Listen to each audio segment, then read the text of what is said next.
Bilal ibn Rabah was born into slavery, a condition that was compounded after he became one of the first believers to follow the teachings of Prophet Muhammad. Bilal's father was an Arab slave, and his mother was a former princess of modern-day Ethiopia, who was also enslaved. Bilal was ruled by a master who punished him for his conversion to Islam.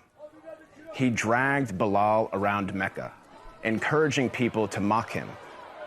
He even tried to force him to renounce his faith by placing a large rock on his chest and pinning him on the ground. But far from renouncing his faith, Bilal showed a defiance and strength in the face of persecution and violence. Impressed by Bilal's steadfastness to the Islamic faith, Prophet Muhammad sent one of his closest friends, Abu Bakr, to pay for Bilal's freedom. Once freed, Bilal rose to prominence in the early Muslim community. Prophet Muhammad appointed him to serve the mosque by using his melodious voice to call the believers to prayer. Bilal was a black man, and for some, his blackness made him unfit for such an honor. On one occasion, a companion of the Prophet, a man named Abu Dar, disparagingly said to Bilal, "You son of a black woman." This drew a swift rebuke from Prophet Muhammad. "Are you taunting him about his black mother?" asked the Prophet. "There is still some influence of ignorance in you." The ignorance the Prophet identified was rooted in the misguided view that a person's race reflects his or her moral character or social status. In fact, the Prophet's message of racial equality stood in stark contrast to the prevalent racial animosities of 7th century Arabia. Scholars refer to the period prior to the advent of Islam as Jahiliyyah, a time of ignorance, which included racism. Arguably, Prophet Muhammad was the first person in human history to declare, in no uncertain terms, that no person is above another by virtue of race or ethnicity. This declaration is crystallized in one of the Prophet's notable speeches, his last sermon, as it is known, which was delivered on Mount Arafat in 632 AD. In that sermon, the Prophet unequivocally condemned racism when he said, "All mankind is descended from Adam and Eve. An Arab has no superiority over a non-Arab, and a non-Arab has no superiority over an Arab. A white person has no superiority over a black person, nor a black person has any superiority over a white person, except by piety and good action."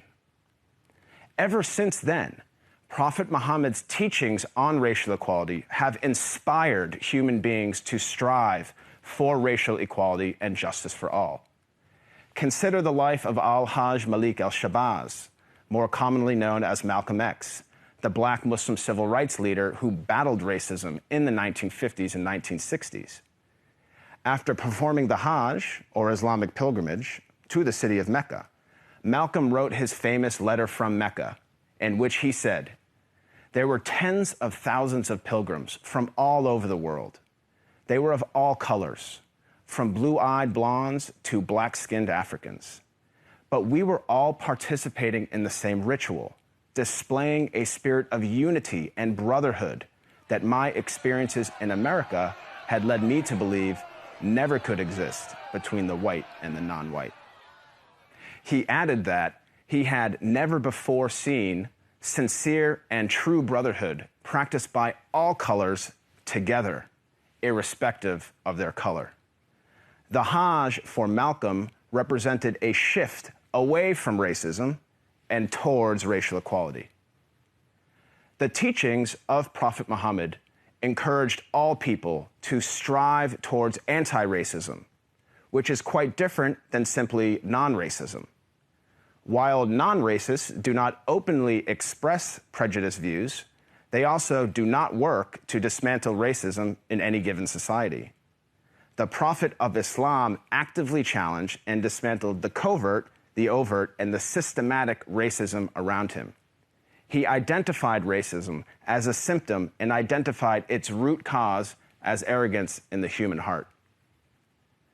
As our world becomes more and more diverse and interconnected, it is imperative that we strive to follow the teachings of Prophet Muhammad. I am not a Muslim myself, but I have to say that I am deeply inspired by the anti-racism of Prophet Muhammad, because he showed that a person is distinguished over another not by race, but rather by the quality of one's character and conduct. I am Craig Considine for the Amir Stein Center.